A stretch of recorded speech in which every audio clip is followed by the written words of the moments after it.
الله الرحمن الرحيم الحمد لله وحده والصلاة والسلام على من لا نبي بعده أما بعد أعوذ بالله من الشيطان الرجيم بسم الله الرحمن الرحيم إنا أرسلناك بالحق بشيرا ونذيرا صدق اللہ العظیم۔ گزشتہ ہفتے اللہ کے نبی صلی اللہ علیہ وسلم کی سیرت سے متعلق ایک چیز ذکر ہوئی کہ جب کفار مکہ نے اپنی تمام تدبیریں کر لیں، تمام چالیں چل لی، وہ ہر ایک میں ناکام رہے۔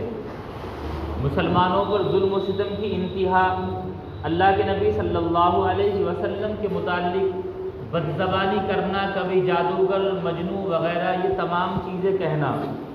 جب انہوں نے یہ تمام کام کر لیے، پھر انہوں نے دیکھ بھی لیا کہ مسلمان ہمشہ ہجرت کر کے چلے گئے، وہاں تک پیچھا کیا، بادشاہ کے سامنے منہ کی کھائی اور واپس آنا پڑا۔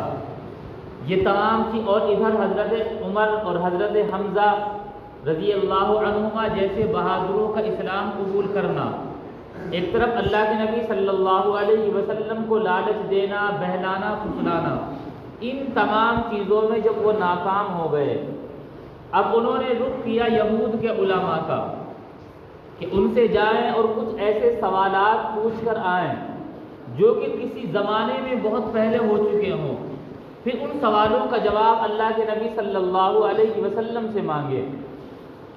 لہذا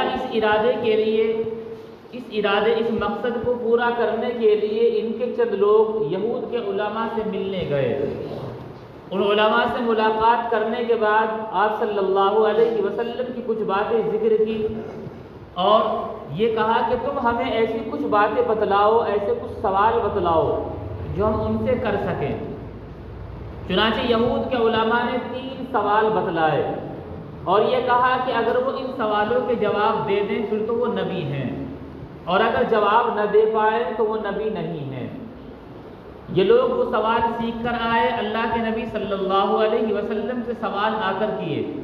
جیسا کہ ذکر بھی ہوا تھا، آپ نے فرمایا تھا کہ میں کل بتلا دوں گا، لیکن اللہ تبارک و تعالیٰ کی اس میں بھی حکمت چھپی ہوئی تھی کہ کچھ دن وحی نہیں آئی۔ پھر جب وحی آئی تو پہلے اس کے بارے میں سمجھایا کہ کسی چیز کے بارے میں یہ نہ کہو کہ میں کل بتلا دوں گا، بلکہ اس میں اللہ کی مشیت، اللہ کی مرضی کو بھی شامل کر لینا چاہیے۔ بہرحال وہ سوال کیا تھے، قرآن کریم میں کیا جواب دیا گیا، ایسا حکمت بھرا جواب کہ وہ ان کی سوچ سے پرے تھا، اور ان جواب کے ساتھ ساتھ ایسی باتیں جو قرآن کریم نے ذکر کی تاکہ انہیں یہ احساس ہو کہ ہمیں ان سوالوں سے زیادہ اہم یہ والے سوال پوچھنے چاہیے تھے، لیکن وہ والے سوال تو تب پوچھے جاتے جب عبرت حاصل کرنا مقصد ہو، اپنی اصلاح مقصد ہو۔ چونکہ الزام کرنا مقصد تھا، اس وجہ سے انہوں نے ایسے سوال کیے۔ پہلا سوال انہوں نے کیا کہ اصحاب کہف کون تھے، اس کے بارے میں آپ بتلائیے۔ دوسرا سوال یہ تھا کہ ذوالقرنین بادشاہ کے بارے میں بتلائیے، کون تھا، کیا معاملہ تھا۔ تیسرا سوال تھا کہ روح کیا چیز ہے۔ یہ 3 سوال انہوں نے آ کر اللہ کے نبی صلی اللہ علیہ وسلم سے کیے۔ 2 سوالوں کا جواب خود سورہ کہف کے اندر ہے، اور ایک سوال کا جواب سورہ بنی اسرائیل کے اندر ایک آیت کے چھوٹے سے جملے میں اللہ تعالیٰ نے دے دیا۔ پہلا سوال یہ تھا کہ اصحاب کہف کون ہیں۔ قرآن کریم میں اصحاب کہف کے متعلق پوری سورت نازل ہوئی، اگرچہ ان کا سوال یہ تھا کہ قریبی زمانے میں کچھ نوجوان گزرے ہیں جنہوں نے بادشاہ کے خلاف بغاوت کی تھی، وہ کون تھے، کس وجہ سے کی تھی، ان کے بارے میں بتلائیے۔ اللہ تبارک و تعالیٰ نے قرآن کریم میں پورا واقعہ، ان کی تعداد کے متعلق عیسائیوں کے علماء کی رائے کیا ہے، ان تمام چیزوں کے بارے میں اللہ تعالیٰ نے تفصیل سے بیان فرمایا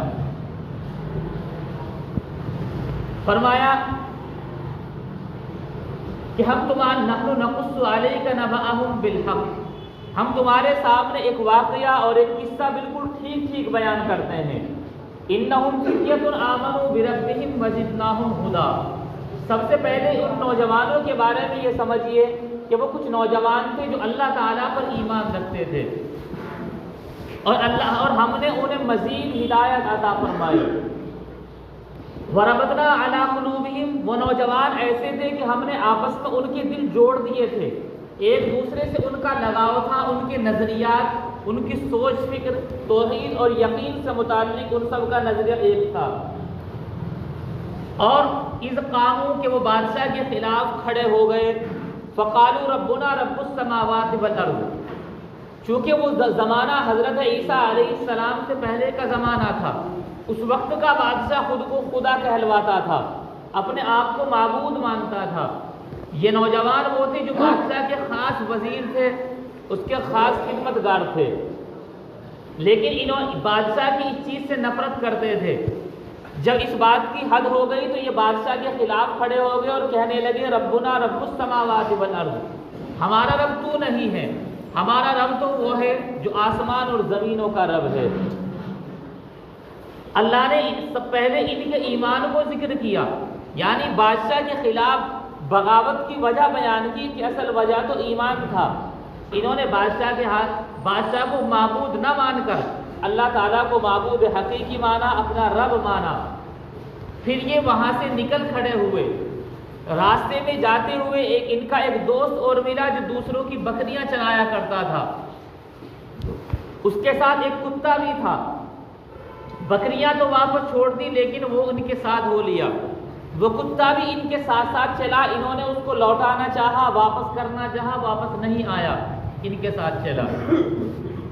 اب پورے ملک کے اندر، پورے شہر کے اندر ان کے خلاف ایک ماحول بنا دیا گیا، تمام لوگ انہیں ڈھونڈنے کے لیے ہر طرف نکلے۔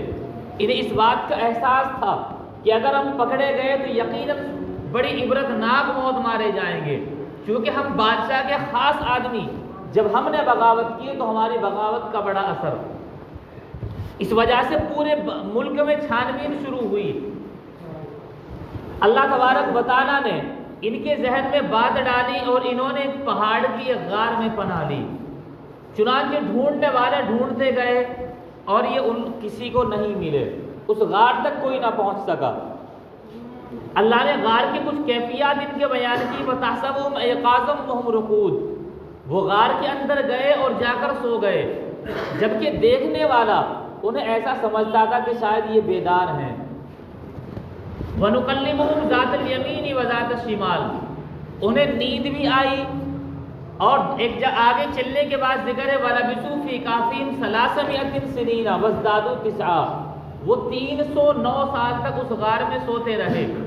کیا وہ سو ہی رہے تھے؟ اللہ نے فرمایا حقیقت میں سو ہی رہے تھے، وجہ یہ ہے کہ سوتا ہوا آدمی کروٹ لیتا ہے۔ وَنُقَلِّبُهُمْ ذَاتَ الْيَمِينِ وَذَاتَ الشِّمَالِ، انہیں دائیں اور بائیں کروٹ ہم ہی دلوا رہے تھے۔ اللہ تبارک و تعالیٰ نے ان کا پورا واقعہ بڑی تفصیل سے ذکر کیا۔ اس وقت اس زمانے میں، حالانکہ مکہ المکرمہ میں اس بات کا کوئی کہیں سے ذکر نہیں تھا، اس زمانے میں نجران کے رہنے والے عیسائیوں میں یہ اختلاف تھا کہ وہ کتنے تھے۔ بعض کہتے تھے ثلاثۃ رابعہم کلبہم، کہ وہ اصل تو 3 نوجوان تھے، چوتھا کتا تھا۔ کچھ کہتے تھے خمسۃ سادسہم کلبہم، کہ وہ 5 تھے، چھٹا ان کا کتا تھا۔ لیکن اللہ نے فرمایا رجمًا بالغیب، وہ غیب کی باتیں ایسے ہی ہانک رہے ہیں، اٹکل کے تکے مار رہے ہیں۔ وَيَقُولُونَ سَبْعَةٌ وَثَامِنُهُمْ كَلْبُهُمْ، ان میں سے ہی نجران کے عیسائی اور نصارہ کی ایک جماعت یہ کہتی ہے کہ 7 آدمی تھے، 8واں کتا تھا۔ قرآن نے اس پر کوئی تردید نہیں کی، اس سے پتہ چلتا ہے کہ وہ 7 ہی نوجوان تھے۔ بہرحال کئی رکوع میں اللہ تبارک و تعالیٰ نے تفصیل سے اس کا جواب مرحمت فرمایا۔ اس سے کفار مکہ کی آنکھ کھل جانی چاہیے تھی کہ ایسا واقعہ جو کہ اب سے ہزاروں سال پہلے کے قریب ہوا ہے، چونکہ آپ صلی اللہ علیہ وسلم سے 550 سال پہلے حضرت عیسیٰ علیہ السلام ہیں، ان سے بھی قریب 350-400 سال پہلے کا یہ واقعہ، 1000 کے قریب سال کا واقعہ یہ گزر چکا۔ اور مکہ المکرمہ میں نہیں ہوا جو یہاں اس کی بات ہوتی۔ اتنے وقت کے بعد، اس زمانے میں تاریخ بھی ایسے نہیں لکھی ہوئی ہوتی تھی، ایسے اتنے وقت گزرنے کے بعد اگر اتنی تفصیل سے جواب دیا جا رہا ہے کہ ان کا اٹھنا بیٹھنا جاگنا کتنے دن ٹھہرے، کتنے سال ٹھہرے، کتنی تعداد تھی، اگر کوئی بتا رہا ہے تو برحق نبی ہے، پھر بھی یہ لوگ ایمان نہیں لائے۔ دوسرا سوال انہوں نے کیا کہ ذوالقرنین کے بارے میں بتلائیے کہ ذوالقرنین بادشاہ کون تھا۔ اللہ تعالیٰ نے ذوالقرنین بادشاہ کا واقعہ بھی ذکر کیا، اس کے سفر بھی ذکر کیے، لیکن اس سے پہلے ایک اور سفر بیان کیا کہ تم یہ سمجھتے ہو کہ ذوالقرنین بادشاہ کا سفر بڑا عجیب ہے، مشرق سے مغرب تک سفر کیا، لیکن اس سے بڑا عجیب سفر تو ایک اور ہے جو کہ 2 پیغمبروں کا ہے۔ اللہ نے وہ پیغمبروں کا سفر ذکر کیا کہ حضرت موسیٰ اور حضرت خضر علیہ السلام کا واقعہ اس سے پہلے سمجھیے، چونکہ ذوالقرنین بادشاہ کا سفر دنیا کے لیے تھا اور یہاں ان 2 نبیوں کا سفر وہ دین اور علم کی خاطر تھا۔ تمہیں تو علم کا سوال کرنا چاہیے تھا، جبکہ تم یہود کے علماء کہتے ہو۔ یہود کے علماء اپنے آپ کو حضرت عیسیٰ علیہ السلام کا پیروکار مانتے ہیں، ان کا امتی مانتے ہیں، تو تمہیں تو اپنے نبی کا سوال کرنا چاہیے تھا، لیکن تم نے ایک دنیا دار آدمی کا سوال کیا۔ چلو تمہارے بھی سوال کا جواب دیتے ہیں، تمہارے نبی کا وہ سفر بھی بیان کرتے ہیں۔ تو گویا کہ ایک علم کا سفر بھی بیان کیا، دوسرا ان کا دنیاوی سفر کے بارے میں سوال، اس کا بھی جواب دیا۔ فرمایا اذ قال موسیٰ لفتاہ لا ابرح حتی ابلغ مجمع البحرین او امضی حقبا۔ واقعہ اصل یہ ہوا تھا کہ ایک مرتبہ حضرت موسیٰ علیہ السلام نے اپنے کچھ حواریوں کے درمیان بیٹھے وہ بات چیت کر رہے تھے، کسی نے سوال کیا کہ اس وقت دنیا میں سب سے بڑا عالم کون ہے؟ ظاہر سی بات ہے نبی اس وقت دنیا میں سب سے بڑا عالم ہوتا ہے، کیونکہ نبی کو علم ڈائریکٹ اللہ تعالیٰ سے ملتا ہے، اس لیے اس سے بڑا عالم کوئی نہیں ہوتا۔ تو حضرت موسیٰ علیہ السلام نے اسی بات کو پیش نظر رکھتے ہوئے فرمایا کہ میں اس وقت کا بڑا عالم ہوں، لیکن انداز یہ تھا کہ میں بڑا عالم ہوں۔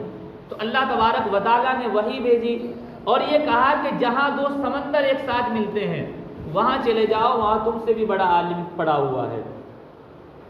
بہرحال حضرت موسیٰ علیہ السلام تلاش میں نکلے، اتنی بڑی جگہ، اللہ نے کچھ علامتیں بتلائی کہ ایک مچھلی لو، بھوک لگے تو کھا لینا، اور پہچان یہ ہے کہ جہاں پر وہ ملے گا یہ مچھلی اچانک زندہ ہو کر سمندر میں چلی جائے گی، اور سمندر میں جائے گی تو اس میں ایک نشانی چھوڑ جائے گی، جیسے جانور پانی میں جاتے ہوئے نشان پڑ جاتا ہے۔ حضرت موسیٰ علیہ السلام کا وہ سفر رہا۔ حضرت وہاں جانے کے بعد حضرت خضر سے ملاقات ہوئی، دونوں کا ایک سفر، یہاں سے ایک نیا سفر شروع ہوا۔ اس سفر میں 3 نئے واقعات پیش آئے۔ حضرت موسیٰ علیہ السلام نے فرمایا کہ میں تمہارے ساتھ رہنا چاہتا ہوں تاکہ میں بھی دیکھوں کہ تمہارے پاس وہ علم کیا ہے، کیسا ہے۔ حضرت خضر نے فرمایا انک لن تستطیع معی صبرا، تم میرے ساتھ صبر کرنے کی طاقت نہیں رکھتے، میں ایسے کام کروں گا لیکن تم اس پر سوال کرو گے، صبر نہیں کر پاؤ گے۔ حضرت موسیٰ علیہ السلام نے فرمایا کہ یقیناً ستجدنی انشاءاللہ صابرا، یقیناً تم مجھے بڑا صبر کرنے والا پاؤ گے، میں صبر کروں گا۔ چنانچہ سفر شروع ہوتا ہے، پہلا واقعہ آتا ہے کہ یہ حضرات چلتے ہیں، چلتے ہوئے ایک راستے سے گزرے، ایک جگہ انہوں نے دیکھا کہ ایک بچہ کھیل رہا ہے، حضرت خضر علیہ السلام نے اس کی گردن دبائی اور اس کو مار دیا۔ حضرت موسیٰ علیہ السلام نے غصے میں معلوم کیا کہ تم نے ایک ایسے بچے کو قتل کر دیا جو کہ پاک صاف تھا، بے گناہ تھا۔ حضرت خضر نے یہی کہا کہ میں نے کہا تھا تم میرے ساتھ سفر نہیں کر سکتے۔ راستے میں جا رہے تھے، سمندری سفر شروع ہوا، اب دریا پار کرنا تھا تو دیکھا 2 نوجوان کشتی لے کر آ رہے ہیں، ان کی کشتی میں سوار ہوئے، جیسے منزل پر پہنچے تو حضرت خضر علیہ السلام نے مکہ مارا اور کشتی کو عیبدار بنا دیا۔ حضرت موسیٰ نے پھر معلوم کیا کہ انہوں نے ہم پر احسان کیا، ہمیں منزل تک پہنچایا اور کوئی کرایہ نہیں لیا، اور آپ نے الٹا ظلم یہ کیا کہ ان کی کشتی کو نقصان پہنچا دیا۔ آگے چلے تو راستے میں دیکھا ایک گاؤں سے گزر ہوا، دونوں کو بھوک لگ رہی ہے۔ حضرت موسیٰ علیہ السلام نے کہا کہ بستی والوں سے کھانا مانگ لیجئے، کسی نے کھانا نہیں دیا۔ اب جیسے بستی سے نکلنے والے تھے تو دیکھا ایک مکان ہے جس کی دیوار گرنے کے قریب ہے۔ حضرت موسیٰ علیہ السلام، خضر علیہ السلام نے کہا کہ اس دیوار کو گرایا جائے، دوبارہ گارا تیار کیا جائے، اور دونوں حضرات نے مل کر اس دیوار کو تعمیر کیا۔ حضرت موسیٰ علیہ السلام پھر سوال کرتے ہیں کہ ان گاؤں والوں نے کھانا تک نہیں دیا اور آپ ان کے مکانات بنانے میں لگے ہوئے ہیں۔ حضرت خضر نے کہا کہ اب بس ہو چکی، اب حد ہو گئی، 3 مرتبہ آپ نے سوال کر لی جبکہ میں نے کہا تھا کہ سوال نہیں کرنا ہے۔ انہوں نے کہا کہ چلو اب مجھے ان کا جواب تو بتلا دو، آگے تو سفر نہیں ہوگا۔ بہرحال ان کی ملاقات کے بعد یہ ان 3 سوالوں کے جواب انہوں نے دیے کہ جس کشتی کو میں نے عیبدار بنایا تھا یہ ظلم نہیں تھا، دراصل یہ ہے کہ جس راستے سے یہ جا رہے تھے اس راستے میں آگے چلنے کے بعد جس ملک میں ان کا داخلہ ہونا تھا وہاں کا بادشاہ بڑا ظالم تھا، اور اس کے کارندے سمندر کے دونوں کنارے پر بیٹھے ہیں، جو بھی نئی اور خوبصورت اچھی کشتی آتی ہے اسی کو قبضے میں لے لیتے ہیں اور سواروں کو مار بھی دیتے ہیں۔ میں نے عیبدار اس لیے بنا دیا کہ وہ عیبدار کشتی نہیں پکڑتے تاکہ وہ ان کی کشتی کو عیبدار سمجھ کر ان کو بھی چھوڑ دیں، تو میں نے ان کے ساتھ اچھا سلوک کیا۔ جس بچے کے بارے میں تمہیں اعتراض تھا کہ میں نے اسے قتل کیا، تو جواب دیا وَأَمَّا الْغُلَامُ فَكَانَ أَبَوَاهُ مُؤْمِنَيْنِ، اس بچے کے ماں باپ مومن تھے، صاحب ایمان تھے۔ فَخَشِينَا أَن يُرْهِقَهُمَا طُغْيَانًا وَكُفْرًا، ہمیں اس بات کا ڈر تھا کہ یہ بڑا ہو کر اپنے ماں باپ کو کفر اور سرکشی میں مبتلا کر دے گا، اس بچے کے نتیجے میں بچہ تو جہنمی بنے گا، ماں باپ بھی جہنمی بنیں گے۔ کونین کائنات علم تکوینی کے اعتبار سے مجھے بتلایا گیا، میں نے بچے کی گردن مروڑ دی، یہ مر گیا، یہ بھی آگے جہنم میں جانے سے بچ گیا اور اس کے ماں باپ بھی جہنم میں جانے سے بچ گئے۔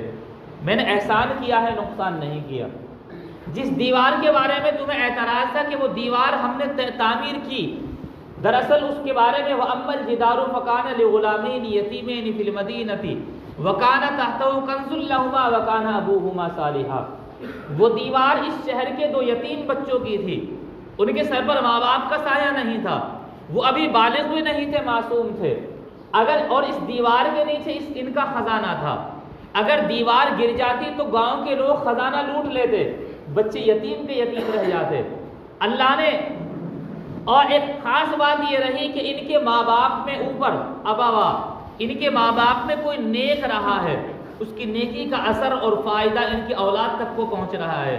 اللہ تعالیٰ نے ہمارے ذریعے دیوار کی تعمیر کرائی تاکہ جب یہ بڑے ہوں اور بڑے ہونے کے بعد اللہ ایسے اسباب پیدا کرے کہ یہ اپنا خزانہ خود نکال لیں۔ اس میں قابل غور بات یہی ہے، کفار مکہ کو بتلایا گیا کہ تمہیں سوال تو یہ علم کرنا چاہیے تھا، لیکن تم نے دنیاوی سفر کا سوال کیا، اس لیے تمہیں علمی سفر نامہ پہلے بیان کیا گیا۔ اب دنیاوی سفر نامہ یہ ہے وَيَسْأَلُونَكَ عَنْ ذِي الْقَرْنَيْنِ، وہ آپ سے ذوالقرنین بادشاہ کے بارے میں پوچھتے ہیں، قُلْ سَأَتْلُو عَلَيْكُم مِّنْهُ ذِكْرًا، آپ ان سے فرما دیجئے میں اب ان کے بارے میں تمہارے سامنے ذکر کرتا ہوں۔ ایک سفر انہوں نے مغرب کا کیا، حتیٰ اذا بلغ بین، کہ وہ مغرب الشمس وجدہا تغرب فی عین حمیٰ، پوری دنیا کا سفر کیا، یہاں تک کہ ایسی جگہ پہنچے کہ انہوں دنیا کا آخری کنارہ انہوں نے سورج کو کیچڑ میں چھپتے ہوئے دیکھا، وہی ذوالقرنین بادشاہ۔ ایک سفر انہوں نے کرتے کرتے وہ مطلع الشمس، حتیٰ اذا بلغ مطلع الشمس وجدہا تطلع علی قوم لم نجعل لهم من دونہا سترا، انہوں نے سورج کو اصل نکلتے ہوئے دیکھا، اور اس طریقے پر ایسی قوم کہ اس کے اور سورج کے درمیان کوئی آڑ نہیں تھی، ایسی جگہ بھی پہنچے، اور سفر کرتے ہوئے وہ ذوالقرنین بادشاہ وہاں بھی پہنچا، حتیٰ اذا بلغ بین السدین وجد من دونہما قوم لا یکادون یفقہون قولا، کہ ایک قوم تھی کہ ان کی زبان اور بھاشا نہ بادشاہ کی سمجھ میں آ رہی تھی نہ بادشاہ کی ان کی سمجھ میں آ رہی تھی، لیکن کچھ اشارات کے ذریعے بات کی گئی۔ انہوں نے اپنا واقعہ بھی بتلایا کہ اس پہاڑ کے پیچھے ایک قوم آباد ہے، ایک مخلوق آباد ہے، جو روزانہ راتوں کو آ کر ہم پر حملہ کرتے ہیں اور ہمارے بچوں کو اٹھا کر لے جاتے ہیں، وہ یاجوج ماجوج ہیں۔ بادشاہ نے کہا آتونی زبر الحدید، لوہا اور سیسا یہ لاؤ، وہ پگھلا کر اس کی دیوار بنائی گئی، اب یہ قوم ان کے ظلم اور خطرات سے محفوظ رہ گئی۔ یہ مختصر واقعہ ہے، قرآن کریم میں اس کو کچھ تفصیل سے ذکر کیا گیا۔ تو انہوں نے مشرق اور مغرب کا بھی سفر کیا اور دنیا کے اس خطے کا بھی سفر کیا جہاں یاجوج ماجوج آباد تھے۔ تیسرا سوال تھا وَيَسْأَلُونَكَ عَنِ الرُّوحِ، آپ سے روح کے بارے میں پوچھتے ہیں۔ اللہ نے چھوٹا سا جواب دیا، قُلِ الرُّوحُ مِنْ أَمْرِ رَبِّي وَمَا أُوتِيتُم مِّنَ الْعِلْمِ إِلَّا قَلِيلًا، کہ روح میرے رب کا ایک حکم ہے، وہ ایسی چیز نہیں جس کو محسوس کیا جا سکے، جسے ان 5 سینس کے ذریعے دیکھا سنا سونگا جا سکے، ایسا بھی نہیں۔ وہ ایسی چیز نہیں جس کو عقل سے سمجھا جا سکے، وہ ایسی چیز نہیں جس کو لفظوں میں بیان کیا جا سکے، سمجھنے کے لیے اتنا کافی ہے۔ قُلِ الرُّوحُ مِنْ أَمْرِ رَبِّي، کہ روح میرے رب کا ایک حکم ہے۔ اب تم کہو گے کہ ہمیں سمجھانا چاہیے، وَمَا أُوتِيتُم مِّنَ الْعِلْمِ إِلَّا قَلِيلًا، تمہیں تو بہت تھوڑا سا علم دیا گیا ہے، جبکہ اسے سمجھنے کے لیے بڑا علم درکار ہے، وہ تمہارے پاس علم نہیں، اس لیے روح کے معاملے کو تم نہیں سمجھ سکتے۔ اللہ نے جواب بھی دیا، اور چونکہ ان کی عقل میں اتنی ہی بات آ سکتی تھی، زیادہ نہیں آ سکتی تھی، زیادہ بات بھی نہیں بتلائی۔ بہرحال یہ کفار مکہ کے وہ 3 سوال تھے جو یہودی علماء سے سیکھ کر آئے۔ جب ان کا ایسا مستند اور تفصیلی جواب قرآن کریم میں مل گیا تو انہیں ایمان قبول کر لینا چاہیے تھا، لیکن چونکہ یہ تحقیق کے لیے سوال نہیں تھا، بلکہ یہ تو اس لیے تھا کہ کسی طریقے پر ہم یہ ثابت کر سکیں کہ تم نبی نہیں ہو، پھر بھی انہوں نے ایمان قبول نہیں کیا۔ اللہ تبارک و تعالی ہم سب کو صحیح سمجھ عطا فرمائے۔ وآخر دعوانا الحمد للہ رب العالمین۔